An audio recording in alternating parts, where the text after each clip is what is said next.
Que bom, meus irmãos e minhas irmãs, que estamos aqui reunidos no programa Diocese de Itapeva em oração, ainda no tempo pascal, meditando todo o ensinamento de Jesus, que é caminho, verdade e vida. Vamos meditar hoje a leitura dos Atos dos Apóstolos, muito conhecida por nós e muitas vezes não compreendida. Leitura dos Atos dos Apóstolos. A multidão dos fiéis era um só coração e uma só alma. Ninguém considerava como próprias as coisas que possuía, mas tudo entre eles era posto em comum. Com grandes sinais de poder, os apóstolos davam testemunho da ressurreição do Senhor Jesus, e os fiéis eram estimados por todos. Entre eles ninguém passava necessidade, pois aqueles que possuíam terras ou casas vendiam-nas, levavam o dinheiro e os colocavam aos pés dos apóstolos. Depois era distribuído conforme a necessidade de cada um. José, chamado pelos apóstolos de Barnabé, que significa filho da consolação, levita e natural de Chipre, possuía um campo, vendeu e foi depositar o dinheiro aos pés dos apóstolos. Palavra do Senhor, graças a Deus. Jesus ressuscitou, minha irmã, meu irmão. Antes disso, deu autoridade a Pedro e aos apóstolos para edificarem a sua igreja e prometeu na sua ascensão que não os deixariam sós. A igreja não está só, a igreja ela é conduzida pelo Espírito. E acabamos de ouvir na primeira leitura como era a comunidade, a primeira comunidade no início da nossa igreja. Muitos questionam, duvido que era perfeito desse jeito, que todo mundo era uma só alma, um só coração, que eles davam seus bens e dividiam entre si, entre aqueles que necessitavam. Primeira coisa, sim, a primeira comunidade cristã, assim como nós devemos ser, deve buscar ser uma só alma, um só coração.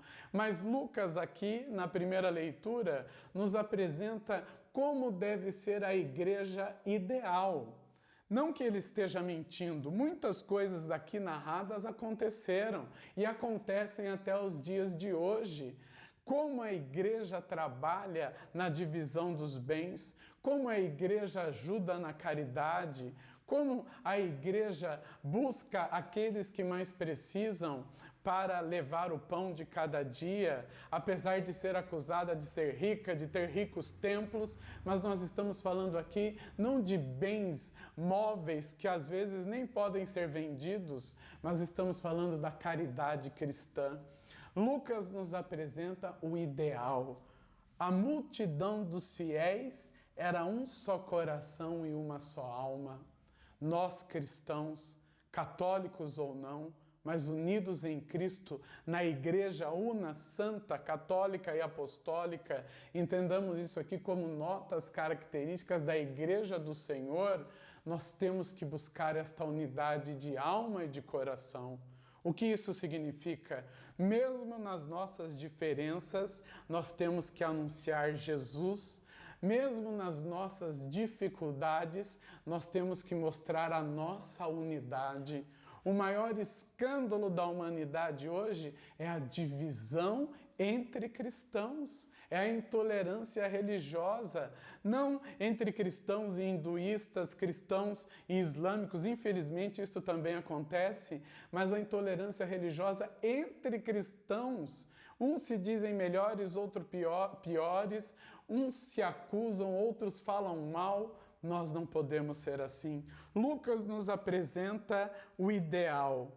Ninguém considerava como próprias coisas que possuíam. Não podemos ser apegados. Com grandes sinais de poder, os apóstolos davam testemunho da ressurreição de Jesus.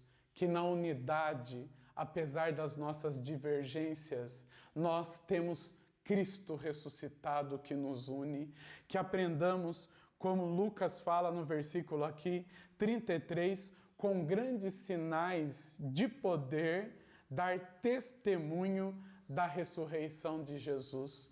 E os fiéis eram estimados por todos. Façamos a nossa parte como cristãos e cristãs, como católicos e católicas, de sermos estimados não pelo que nós somos, não pela grandeza das coisas, mas que sejamos estimados por sermos cristãos, por sermos de Cristo que ressuscitou. Que Deus nos ajude a buscarmos o ideal, que é ter um só coração, uma só alma, vivermos a unidade e dar testemunho da ressurreição de nosso Senhor Jesus Cristo. Que você seja uma testemunha fiel a cada dia, meu irmão e minha irmã. E que Deus nos abençoe, em nome do Pai, do Filho e do Espírito Santo. Amém.